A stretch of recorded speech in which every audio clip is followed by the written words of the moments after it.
Назик Кук арнасына қош келдіңіздер. Картоп қосылған пирожки бәліштерімізді дайындаймыз. Сондай жұмсақ, дәмді, бір жегеннен тоймайтын рецепт ұсынғым келеді. Менімен аяғына дейін болыңыздар. Ал онда бастайық.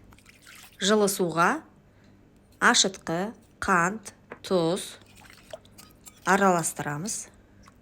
Сұйық майды құйып, електен өткен ұнды өткізіп аламыз да, жұмсақ қамыр илейміз. Ұнды мөлшерден көп салып жібермеңіздер, кішкене қолға жабысыңқырағандай болады. Ал енді қамырды целлофанға немесе қақпағын жауып, жылы жерге жарты сағатқа көтерілгенге дейін қойып қоямыз. Оған дейін салмасын дайындайық. Пиязды майдалап турап қуырып аламыз және картопты суға қайнатып аламыз. Піскен картопты дұрыстап езіп, үстіне қуырылған пиязыңызды салыңыз. Қара бұрыш және тұзды дәміне қарай қосыңыз. Енді кішкене сүт құйсаңыз, салмасы дайын болады.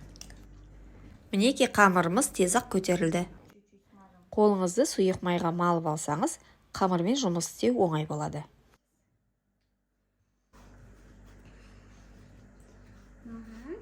Ала ғой, қайсаңыз? Бүйтіп домалақтап аламыз бірінші. Қара. Қарашы.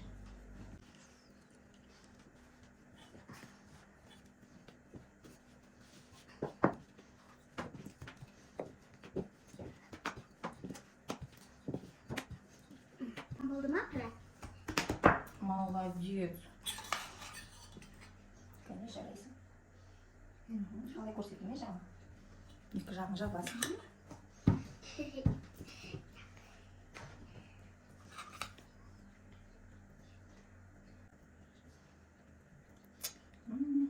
Картошкасы дәмді. Керемет пирожки болды қазір. Қандай әдемі пирожки.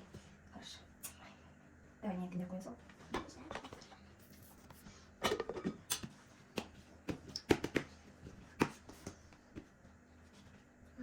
Табаға сұйық май құйып, майыңызды қыздыра берсеңіз болады.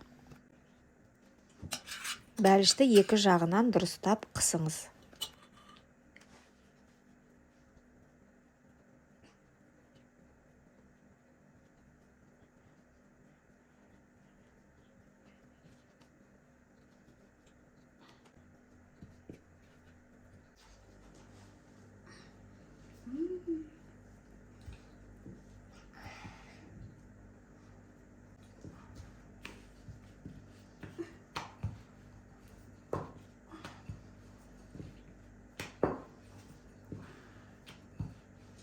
Бір сағаттан уже пирожкиді істеп тастадық.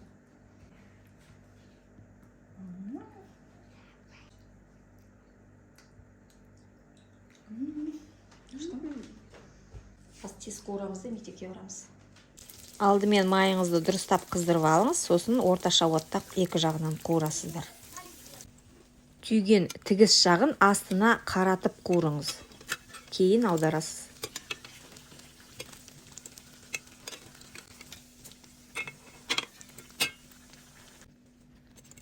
Майын ағыңқыратып, қағаз сүлгінің үстіне сүзіп алыңыз. Жұмсақ, дәмді, үй жағдайында пісірген картоп қосылған бәліш пирожкиларымыз дайын болды. Менің рецептіммен бір-ақ сағаттың ішінде бір тәрелке бәліш пісіріңіздер, кеңес беремін. Аяғына дейін көргендеріңіз үшін рахмет. Тіркеліп, лайк басып, пікір жазуды ұмытпаңыздар. Астарыңыз дәмді болсын.